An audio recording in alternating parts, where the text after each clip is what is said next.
And now, ladies and gentlemen, the Sobros Network proudly brings to you some in-depth movie discussion with our resident film critic, Brandon Vick. Happy evening, everyone. The Vick's Flicks podcast is here.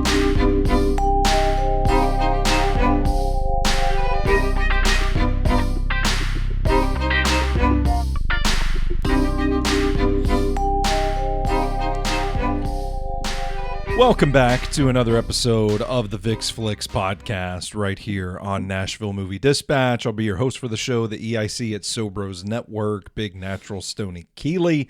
You can follow me on Twitter at Stoney Keeley, collectively at Sobros Network, and you can check out all of our work here at Nashville Movie Dispatch by going to Substack and you search Nashville Movie Dispatch. You can Google Nashville Movie Dispatch. At this point, we've been around long enough that finally our shit is starting to populate on the search engine. So I Googled it. Nice. Yeah, there you go. I Googled it because I was telling people about it at the film festival and thought, what are they seeing when they do? And I was pleasantly surprised. Yeah, because I think the last time you and I got in the room together to Google it, we were not very pleased with what was coming up. Yeah, no. It was very, very weird. But sometimes, you know, it's like a new website. It takes time for things to all glue together. It's almost a year.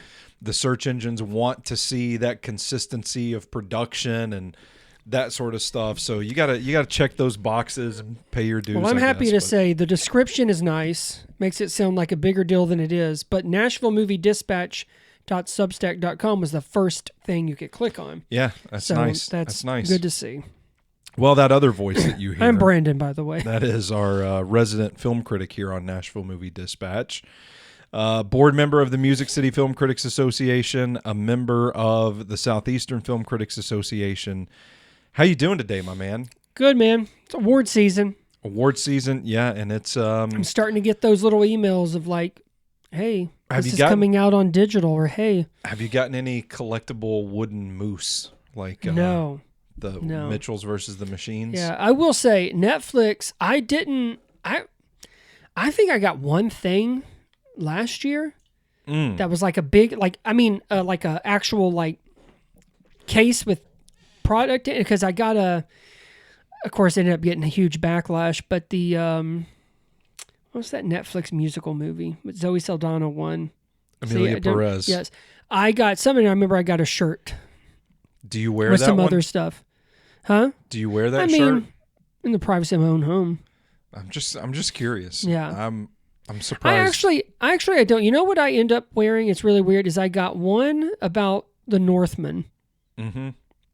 Like at a screening. It had nothing to do with like a PR thing. Yeah. I wear that one, and I wear a Ready or Not one, and I don't even know how I don't know how I got that one. I guess from a screening. Didn't you get like a really nice hoodie for Tick Tick Boom or a sweater? Oh, or yes, I do wear that. that. Yes. That's nice. I would wear that too. And I got one that one is very cozy. The other one I got is a bit heavier because of the stitching on it, but it's oh gosh. See, this stuff works because I remember exactly what they are. Yeah, we have great sharp minds at our it's the ripe Netflix ages of 39. one. Noah Baumbach. It was like the end of the world. Adam Driver was in it. Oh, White Noise? Yeah. Is that what it's called? I got a sweatshirt thing of like one of the stores or something. It's really cool, but it's really like sort of heavy. It's not as cozy. That felt like two different movies in one. And I did not. One of them was good, and Yeah. it only lasted about the first 30 minutes of the Yeah, film. I was going to say, I think the best part was early on and rather quick. Yeah. I forgot about that film. But Yeah. I've gotten candles, I've gotten wine, I've gotten... the wine you shared with me, if I'm not mistaken. Yeah. I think you brought it over one pink. night when we were podcasting and said, let's have some of this. And I said, well, I'll be doggone. I ain't going to turn down a glass of wine. Yeah, So, I was just curious what it tasted like. I can't remember what... And then I remember for the... you got a Funko Pop for Pinocchio. Yep. Because it's still in my collection over here. And I think it was for Harder They Fall, the Western. They had like Idris Elba and Jonathan Major stuff. And I got Fun movie. A decanter. Ooh. No. What's what's that thing called where you put liquor in and you put it in your pocket? It's like a flask. I got a flask with I was two. about to say they're sending out decanters. I mean, That's, listen, I did get wine and candles. I mean, we're not too Yeah. far off, but Yeah. and a couple of glasses. What do you think you'll get for weapons this year? Probably nothing. It's not Netflix. Okay. Netflix is the only ones that have sent us like stuff like that.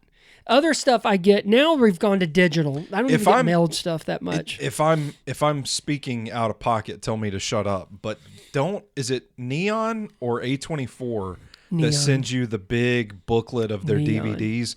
That's pretty freaking It's a work of cool. art. Yeah, that's. Listen. I don't mean I rarely. I don't post anything about this because I feel like it's a privilege just to get these. You don't want to be like, look at all the cool stuff that I get. But if I did, I know. I would do those neon box sets just because of how like they all have a theme. Yeah. And then in them is like each little like disc, and that explains it and the way it comes in. Anyway, it's become an annual tradition, and a lot of the screeners and stuff I end up having to toss and get rid of, but I save those and they're on my shelf because I just love that they go through that much effort. Yeah. And it's now become a thing, and I'm excited to see which usually I think comes around November, I think. Okay. Yeah, that's Watch, they won't do it this year. what has Neon put out this year? Oh shit, I don't know. I can't. I mean, they've recall. got stuff. They've got stuff. I don't want to. Yeah. Well, I mean, you don't have to effort that. I'm just curious because I just didn't know off the top of my head. And it's sometimes they'll send stuff like in October, November that comes out like December and January. Like sometimes I'll get ones where I don't even know yet. Splitsville's one of them that had Dakota Johnson in it. Oh yeah, how did you see that? Yeah, I liked it. It's funny. I kind of wanted to see that one. It's funny. Dakota Johnson, I think, is underrated a little bit. Together, the Dave Franco. Oh yeah. That was Neon. Okay. Yep. And then they've got some other stuff. I think some of the big stuff that's going to end up playing well at the award season. It's and they're all international films, but it was Just an Accident, which has been getting rave reviews since Sundance. Sentimental Value, another case, and it's got Skarsgård's dad, one of them, Stella. Okay. And The Secret Agent.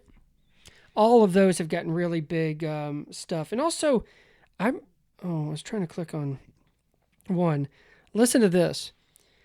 This is an animated film that's coming soon called Arco. It's about a 10-year-old girl. Iris witnesses Arco, a mysterious boy in a rainbow suit, fall from the sky. It's kind of done like an anime.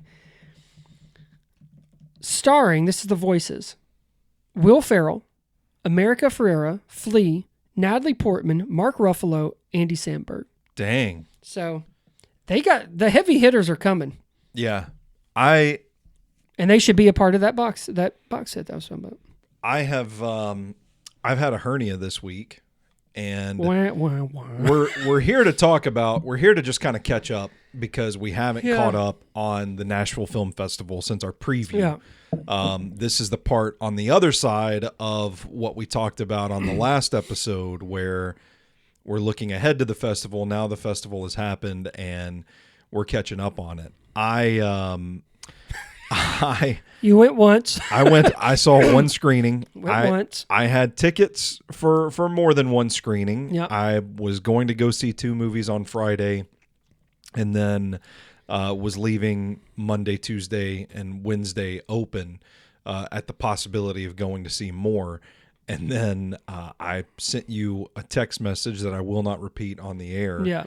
But I was having some problems on Friday and was not feeling great. great. Go home.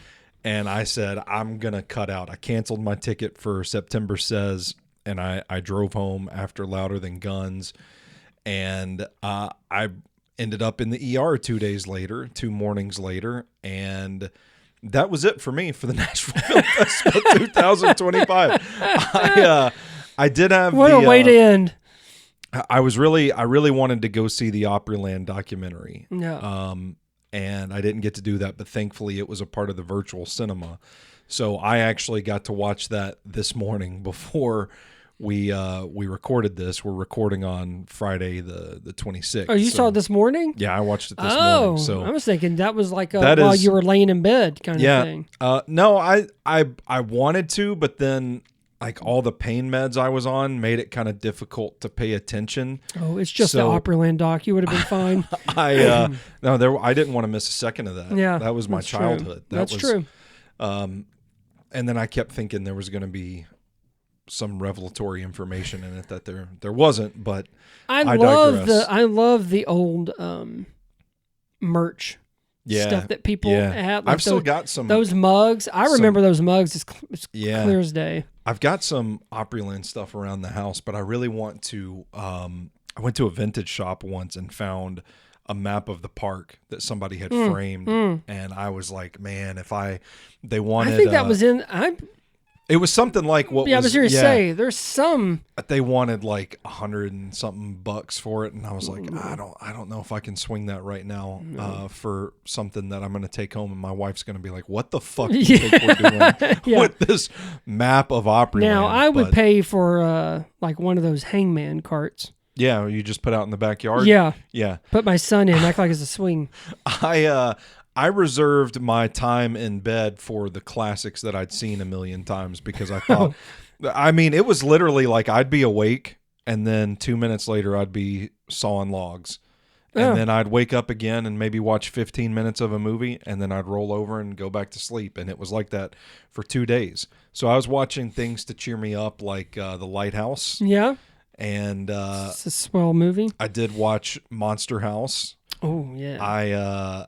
You're getting a little bit ahead of the spooky seasons. What you're doing, and then I did when I was feeling a little bit better and a little more clear headed. After I'd had a meal or something, I was usually good for an hour or two, and I would use that time to watch. Like I finally finished the Phoenician Scheme, and I watched In Bruges for the first time. Oh, that's a good one. Our internet was down, so I hooked up the DVD player in our bedroom. There you go. Hell yeah. And was just going through all these DVDs that I've bought at Danger Zone Video and Goodwill. You did over catch the years. up on different stuff. Yeah, and there was something else that I actually don't remember. I just remember that's all right. There was something else that I was watching and sleeping through. So it's a bit foggy. I get it. So it came down to like I'm not gonna have the time to get caught up on all this stuff. Yeah. So I'm a little out of it. Like I said, since we last spoke, I saw Louder Than Guns, which was a fantastic documentary. I've got a full review of that up on NashvilleMovieDispatch.substack.com. Yeah, so we have a kind of one that led into the festival. Yeah. And because we got to see quite a few things. Yeah. And then we did a special kind of movie review rewind one for Cold Mountain because Nicole Kidman did a thing on Sunday. And they showed that film. So there's some stuff out there about the film festival, but like you said, today is just kind of wrapping 2 reviews. Wrapping things up. Oh yeah, Creative Vets and Louder Than Guns that you wrote. I really wanted to write about the gas station attendant, but I just I know. Did you see we're at 1? Did it? Yeah. What did it? I haven't even seen documentary feature. My inbox. I've got like 80 emails that I've got to get through.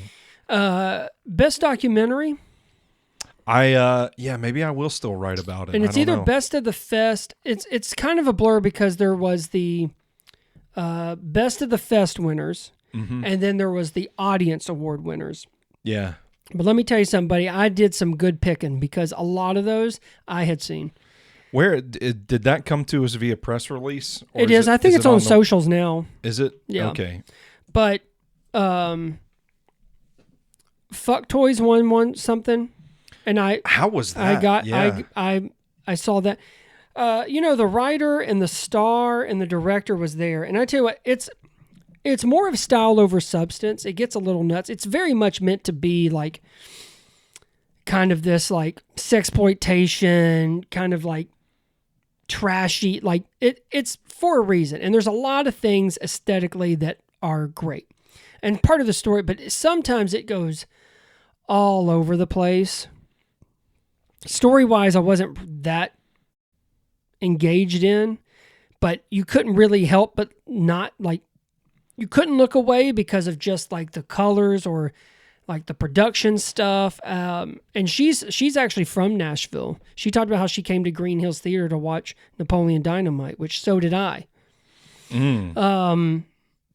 That was actually one of like that one, and then Little Trouble Girls, which I talked about in our last podcast. Yeah. Those are kind of at the bottom. Nothing went below 2.5 or 3, but I just wasn't into it as much. It's definitely got the feel of like a cult classic, midnight movie kind of thing. Yeah. But I mean, listen, there's a lot of stuff that the writer, director, star that she did that looks sensational. But I think that's its biggest strength. It's kind of the look of it, not so much story-wise. But the Python Hunt won something. The Gas Station Attendant won something. Cactus Pears won something. Omaha won something. There was quite a few. I was sort of impressed that a lot of those we actually had seen. And Opryland won something. It was the best Tennessee feature. Yeah. I know the festival in the last couple of years has come under fire for its curation. But it kind of feels like, and I didn't watch as many, obviously, like being sidelined due to injury, essentially. Yeah. I didn't get to see as many as I usually do. I think I ended up, my final tally was only 7 or 8. I can't remember. That's probably right. That number's down from what is usually around 12 to 15. Yeah. But I didn't see a movie this year that, while there may not have been as much like big name, big ticket items, so to speak, in the festival this year, I didn't see anything this year that I was just like, damn, that was rough. That was hard to get through. I agree. No, there was always some type of skill present. Yeah. And it's just more of kind of what spoke to you, obviously, the way, I mean, all films do, but yeah, I would agree with that. There was nothing where it's like, I'm sorry, how'd this get here? Well, like when we were sitting at a hotel in Memphis, I hate to bash this movie. I hate to Cubic Zirconia is never gonna... That's it. God, I couldn't even tell you the name. Somebody's going to find me and whoop my ass one day. Well, I'm going to tell you. But I remember the two of us, we had the screener for it, and when we woke up, like getting ready for the day's festivities, we were sitting in our hotel room in Memphis watching this movie, just like, oh man, how did this get selected? That's a perfect one where if you're just hanging out with friends getting drunk, yeah, and you just want to have a good laugh, it is something. And it won something, didn't it? It might have. I don't remember. Oh, that was bullshit. We know that. That was bullshit. But I digress.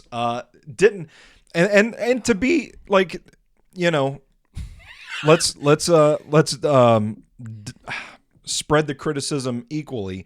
That has happened watching films at the Nashville Film Festival in my past. Oh yeah. And it didn't happen this year. It kind of felt like maybe, I don't know, there wasn't like an Eileen or a Saturday Night for me. Yeah.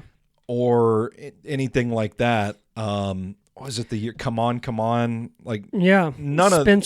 Spencer. None of that stuff. But that was in one day. And there's another one too, I'm forgetting. Because Come On was a secret screening. Oh man. Then Spencer. And then I think it was the closing night one. But I remember McCash and I, because we went, it was at Belcourt, all of them, and we went to the party, and we just ate and drank shit, and I think we talked to 2 people, and then we left. Cool. Really great networkers. Yeah. You should have seen the crowd. Maybe we. But my larger point being, like, we didn't have one of those kind of runs. No. And we haven't for a few years. No, we haven't. But I think from an overall quality standpoint, it kind of feels like maybe you didn't hit that ceiling, but maybe the floor was raised a little bit with the festival this year. That's a good way to put it. Because one of the things, so the closing night one was Kiss of the Spider Woman. I thought, now Now that's a good get. Like that's got J-Lo, Diego Luna. I mean, he's riding high off Andor. Comes out in October, but Bill Condon, who's an Oscar winner. So I'm like, okay, that's a good one. And actually, they had, man, I'm going to butcher this name. Tonatua? Okay. So, right? Is that what that looks like? I have no idea. Well, he was there. He was actually there, and he got the Rising Star Award. And I didn't stay for the Q&A because I'm old and tired. But he spoke some words before about it. And I tell you what, man, first of all, he's great in Kiss the Spider Woman. I liked the movie. It's a musical. It's based off a novel, based off of a Tony winning musical. They did do a movie in the 80s. And it recently popped in because Marley Malton's documentary, who was together with William Hurt. William Hurt was in it, but it was not a musical. It was played just as a straight kind of drama way. Anyway, he won an Oscar for it. And Raul Julia was in it. Do you know who that is? No. Addams Family. He was Gomez. Oh, okay. Yeah. And M. Bison in the old Street Fighter movie. Which, just side note, I didn't realize that when that movie came out, he had already passed away. Really? Yeah, so technically Street Fighter was his last movie. But anyway. I had no idea. So, but Jennifer Lopez she's fabulous in it. Mm-hmm. I couldn't really basically it's a movie within a movie. These two guys, one's a political prisoner. The other one is caught with indecent exposure. He's gay. He's thrown in there. He's basically also used by it was all in Argentina. He's being used by the government to get information from the political prisoner, which Diego Luna plays. But basically as a form of escapism, let me make sure I get the names right. So there is, it looks like it says Lewis is telling him about this movie he loves. And so then it's all in bright, vivid Technicolor with Jennifer Lopez, who plays Ingrid Luna, who also plays the Spider-Woman. But man, I just couldn't get into it, all of it. The musical aspects of it were fine, but I kind of liked the prison part of it. But then the relationship that forms just doesn't seem like it. It didn't feel authentic. They shared stuff, but then it ended up trying basically their journey and the journey of these characters in the Spider-Woman movie are kind of the same. And I don't know.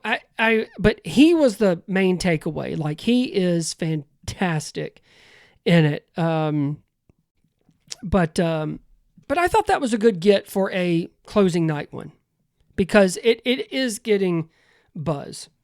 Stuff. And the Jada Plass Baltimoreans, we talked about this. Oh man, I would have loved to have been able to have that was a good get. That was screening. That was cool. That took place in Soho House, but I thought that was there's a few things, and they did the Nicole Kidman thing, which I have to tell you, and I haven't told you this. Saturday, two things happened. I saw two very famous people. One, I was talking to this guy I met. His name was also Brandon, and he's a recent subscriber to Nashville Movie Dispatch. Oh, shout out Brandon. Yeah. Thank you, Brandon. He's a sweet man. We watched Kiss of the Spider-Woman together. And I was talking to him about Omaha. Yeah. And I actually got him to cancel his John Candy ticket. So take that, John Candy. Got his ass one more time. To watch Omaha, but he loved Omaha. And I told him, I'm like, dude, I don't read much about it. Just go see it.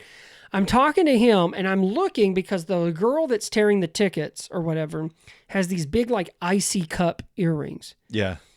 But then I look next to her, and Nicole Kidman is there. How about going that? To see a movie with two of her friends, and they went. What movie did they go see?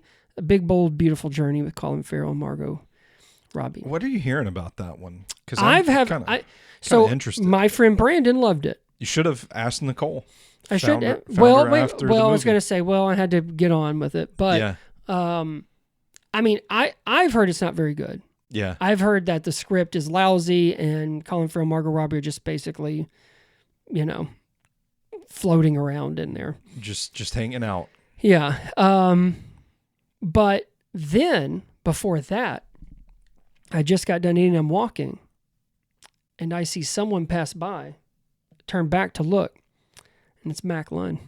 Is that right? And he had just seen Opryland at the screener on Saturday, and so I got to meet his girlfriend, who I had obviously never met. Oh, wow. Yeah, and but the guy that did, the director of this Opryland doc, got some of that archive footage from Mac. I didn't want to say it out loud, but I remember him okay. telling me because I didn't know if that's why he was there or not. Well, but I remember Mac saying, "Hey, this guy's reached out. Like, I've got some of this footage."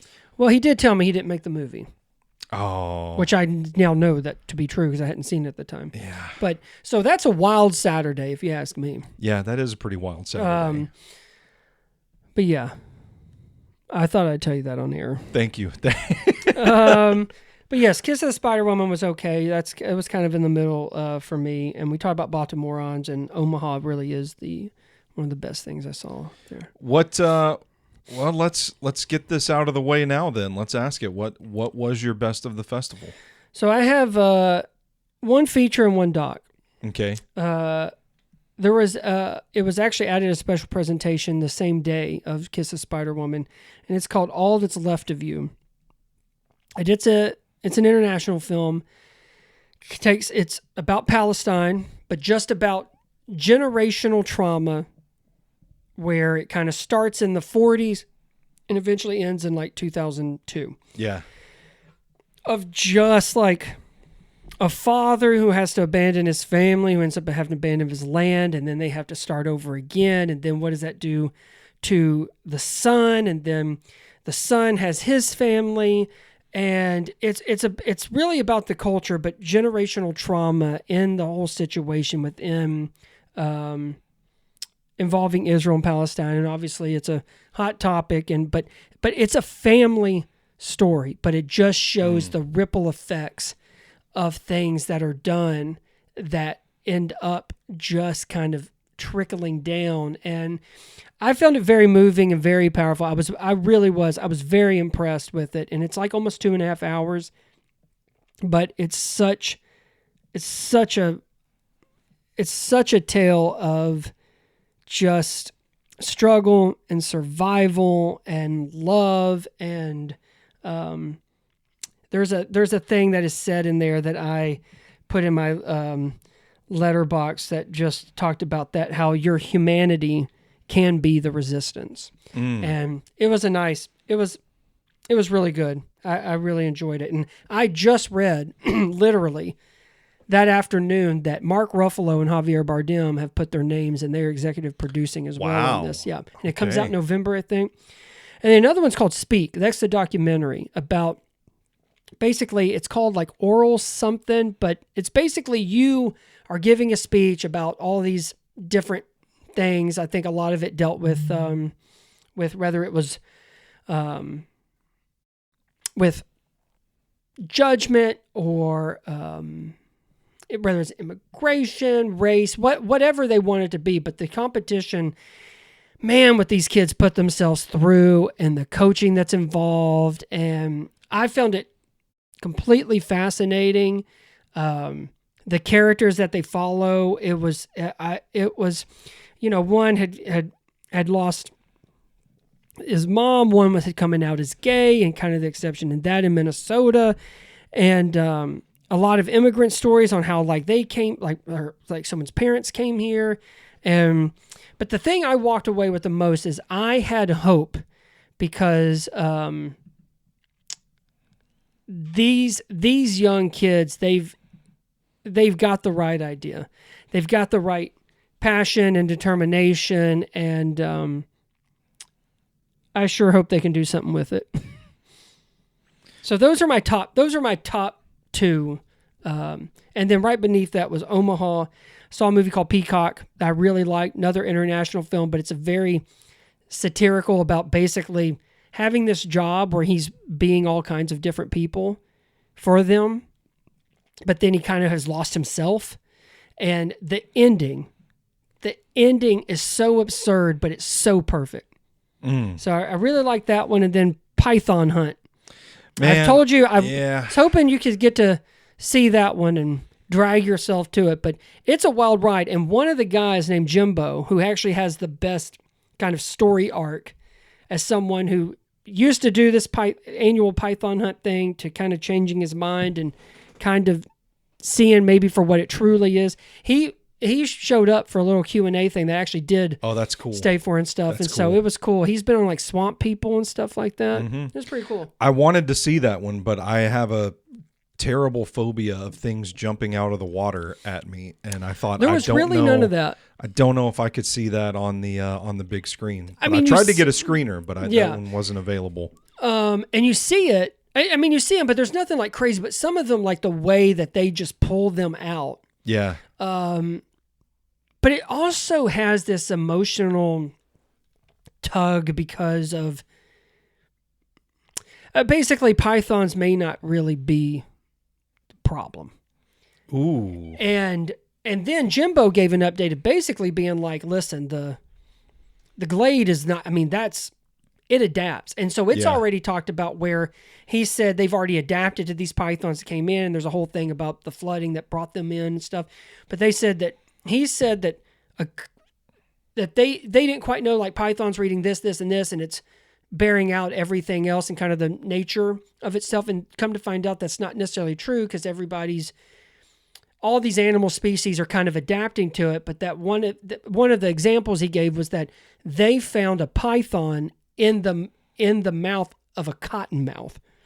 So even that is like, they're not like top of the food chain even there because now they know, this. And so it's also just a wild ride. A lot of eclectic, cast of people. Yeah. So it was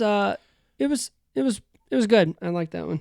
I think I go with Omaha for my, for mine. I really, to give a documentary, I really like The Gas Station Attendant. And we talked about both of those on our preview of the film festival. So you go find that in the Nashville Movie Dispatch archives. Yep. And I want to give a shout out to Rebuilding. So Rebuilding and Omaha were two like Sundance favorites that have kind of gone to all the kind of the film festival route. But it has Josh O'Connor, who was in Challengers. He's in the new Knives Out movie that comes out later. Yeah. He's in a movie now with Paul Mescal. He's in one called The Mastermind that comes out. Busy dude. But it's basically where it was, he's basically a cowboy and a fire, and he loses everything. And so he ends up being put into kind of this like FEMA thing. And so it's about family, community. It's about his daughter, where he kind of, the rebuilding is not just about physically rebuilding what he's lost. It's also that relationship with his daughter rebuilding. I thought it was a very tender, sweet film. And I really liked his performance because sometimes you don't even have to say anything just to kind of see like kind of the outsider and then kind of warming up and then end up kind of being that savior for somebody because you're enduring what they're enduring and no one else can really kind of knows how it feels than those people living in it right then and there and have nothing to come back to. And anyway, I really liked that one too. I will say, I've had some on the Opryland documentary. I have had some really interesting conversations with friends, maybe some beers involved, about the character of Nashville as a city. And I think that it is kind of interesting to think about what Nashville has become recently. Yeah. And a lot of transplants, a lot of people from different areas. And I'm not hating on that, but there is something about Nashville that feels overtly commercial these days, that does kind of feel like a bit soulless. That it's just we've lost our roots. We're just going to come here and we're just going to drink and party for a few days, and it's a good time, and then we go home. And I think you and I even talked about this a little bit when we went to Memphis last November for the Indie Memphis Film Festival to cover that. It was like how different the vibes are as cities, but how Memphis just kind of has this character that is sort of palpable wherever you are in the city. Like you feel it. And I don't think you feel that in Nashville anymore. And I had a friend that once tell me, like, I don't know that Nashville does have character anymore.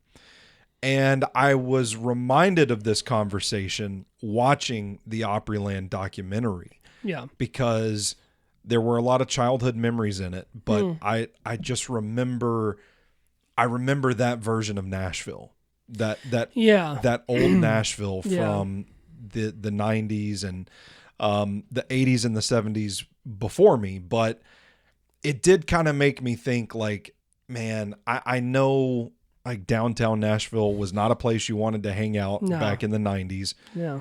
But there is a part of me that wondered, like, because I don't remember, because I was a kid, and I just remember, like, if I went downtown to my dad's shop, he would say, you got to stay in the office. You can't go outside. Yeah, I mean, there was nothing there. Yeah.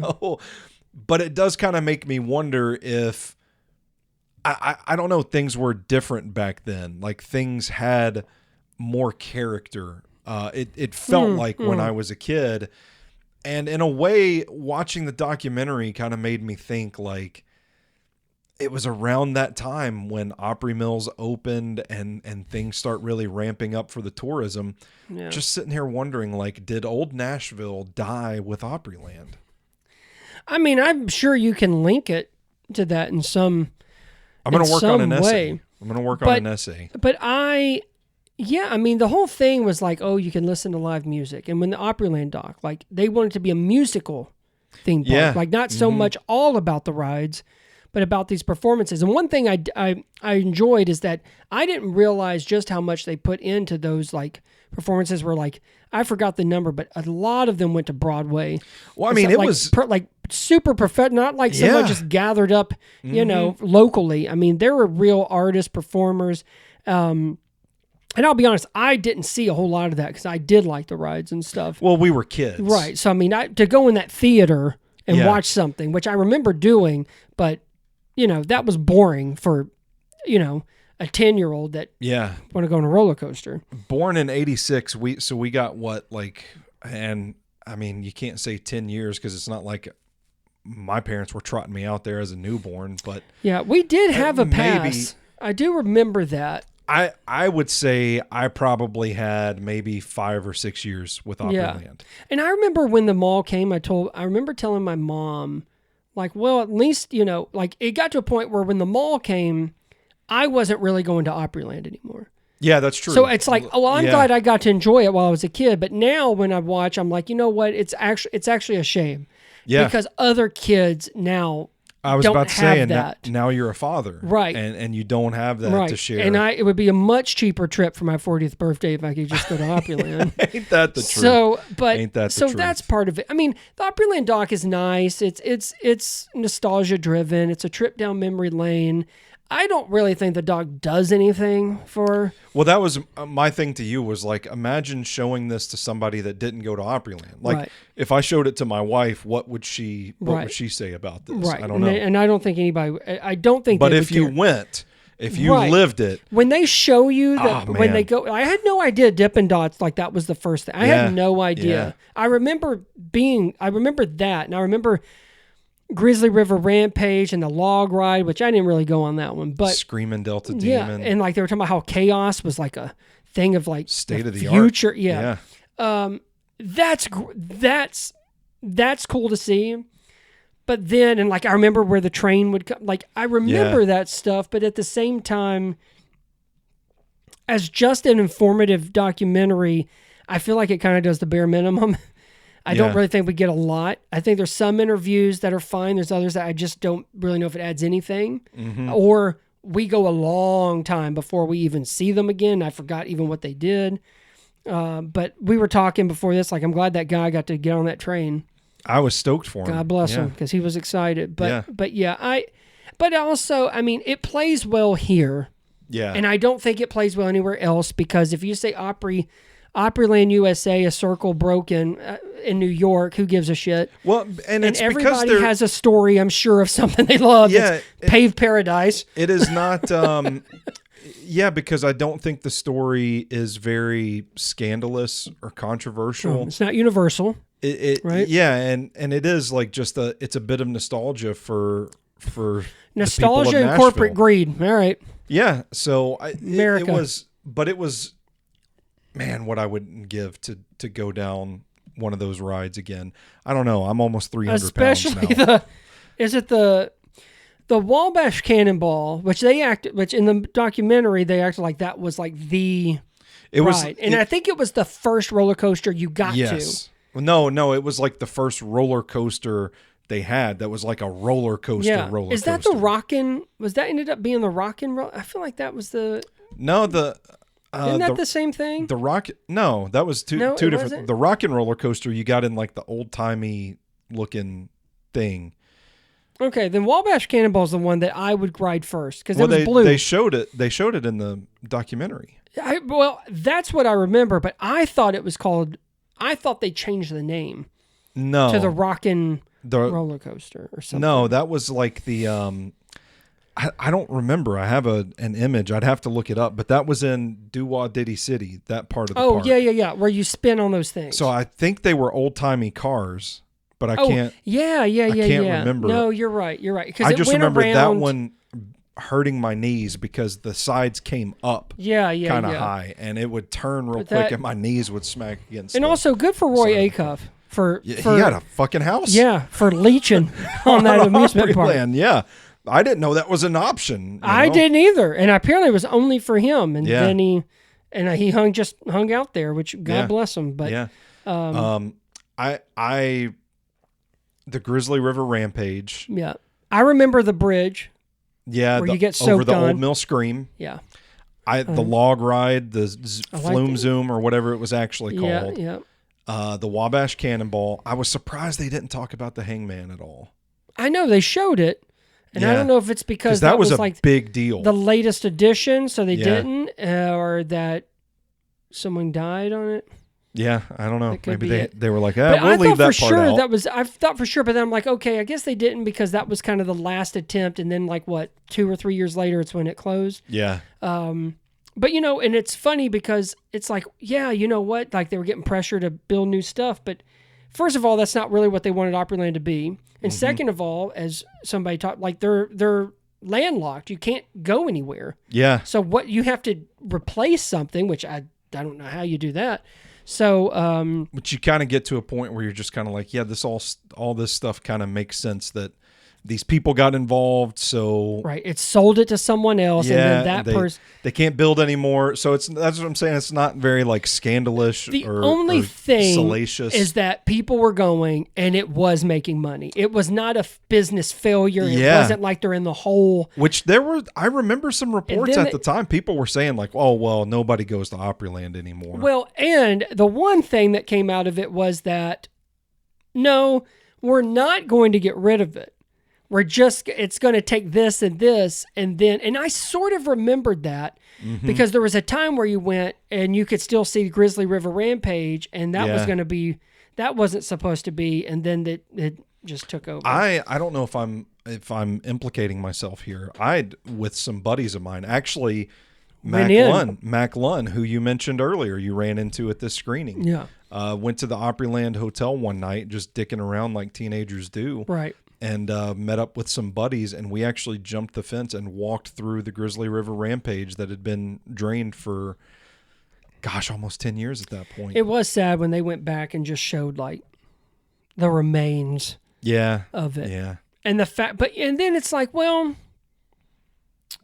I don't know about you, but if Opryland was open today,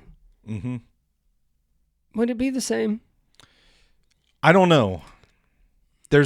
I think you can't escape corporate greed. And I feel like either it would be super expensive, Yeah. or that it would be, or people have stopped going because maybe you don't update anything else. Yeah. No one thinks all this is cute anymore. You know, like, does it adapt? Does it become something that's still fun for kids today than it was like for us in the 90s? I don't know. There's a part of me that thinks, because the city still, it doesn't have anything like that. I mean, it's lacking very true. something for families Yeah. like that. But then there's also a part of me that thinks, to go back to my question earlier, a part of what made Opryland so special was the character of the city at the time. Right. And I don't know that, Very know true. that as a city, we value the same things now that we did then. Oh yeah, no. And that makes me question whether or not the care would be put into something like Opryland, which I kind of love as like a Southern Broadway, like the idea of like going to see a show at Opryland kind of deal is pretty cool. I could see like my wife and I going to enjoy that on a nice date night or something like that. Oh yeah. Well, and you know, they talk about where like Dolly Parton tried to open up something the here. recession in 08. But you know, there was a thing, and it's still not built, but there was going to be a dome, but it was like a drive-in movie theater that you sat in the car and stuff. Anyway, that never happened. That was supposed to be a Nashville thing. But the last thing I heard was Nate Bergeret. Who? Nate Bargatze? That Bargatze, you could say that. Peditome. He's trying to open something because he was on a podcast, I think it was Conan's podcast, and said, he mentioned Opryland and how kids don't have that at all, to like just go like, and not be a Disney World where it's thousands and thousands of dollars. And I'm like, I think it's going to be called Nate Land or so. I don't know. It's early stages, but I'm like, you know what? I hope somebody can do something like that. At least for like, I guess I think of my son and stuff where like, you don't have to break the bank, but go and enjoy some stuff without, you know, but I mean, it can't be in Nashville. You know, it has to be built somewhere. I mean, I don't even know where the hell you build a theme park around. Out in Gladeville. That's true. That race car track. Yeah. Tear it down. And Build that. And build it. God, imagine the traffic. Nate Bargatze's Opryland. Yeah, that's right. Thoughts on the operation of the festival as a whole? I was very pleased that like no complaints. Their PR people, their media relations people are awesome. They've had the same group for several years now. They've been super helpful, super kind, super generous and giving to us. So appreciate them. Getting my pass, like, man, everything was so easy. Oh, like, yeah. As far as like the signage, like the flow, I walked in, I picked up my pass, my media credential, and I walked downstairs, got right into my screening. Yep. They scan them, good, done. They didn't really go over anything. Most of the time it was kind of like they started, like they did a little announcement, did the thing. A lot of Q&As. Yeah. It felt like, when I saw Louder Than Guns, Ketch Secor of Old Crow Medicine Show was there. David Green, the journalist that he collaborated with on the film, was there. The director. They had a whole panel up there. Yeah, I didn't have any. I didn't have any complaints. Yep. All I did was spend a ton of money at restaurants, filling in. Yeah. All I did was get a hernia. Yeah. Hernia went home. Yep. But no, it was as smooth as can be. And like just getting in is fine. I mean, some were more crowded than others, but I was never just like total pandemonium or chaos in it all. It was nice. And when I got there, like the Tuesday, like kind of like when things are winded down. Yeah. Oh man, it was nice. I mean, I'm sure they probably want it packed, but a lot of people, I mean, again, you're replaying films that a lot of people have seen. A lot of people out of town have gone home. But it was nice. Yeah. I love the Green Hills area anyway. I do too. Oh my God. And to see the last couple of ones at Belcourt is a cool thing. Those two venues, I think, I mean, unless they want to branch out and just do it at Thoroughbred 20 or something like that. Yeah. I think those are the two right spots. Yeah, I like that. And I like that it was all just kind of here. And then this day, and especially like, I guess most of it was just kind of the closing day was Belcourt, but I think that's the ticket. Yeah, there you go. Don't mess with it too much, and I think you're in good shape. Already looking forward to next year. Anything else you want to add, Brandon? Are we clear to take off here? Yeah, no, I think that's it. I think it's been it was a nice run. I was pleasantly surprised by almost everything that I've watched. Again, nothing was awful or that, oh gosh, that was excruciating to sit through. Yeah. I did not have any of those experiences. I think we did a good job picking them out, and like I said, a lot of them are award winners, and so hopefully the ones that don't can find distribution. And yeah, that's There it. you go. Another year down. Another year of the Nashville Film Festival in the books. That's going to do it for us on this episode of the Vick's Flicks podcast. Rate, review, subscribe wherever you take in your shows. Subscribe to all of our work at NashvilleMovieDispatch.substack.com. We're getting close to having another movie annual hit the Amazon shelves, so be on the lookout for that. Wrapping up some work on that in the coming months, and until next time, he's Brandon, I'm Stoney, and you stay classy, Nashville.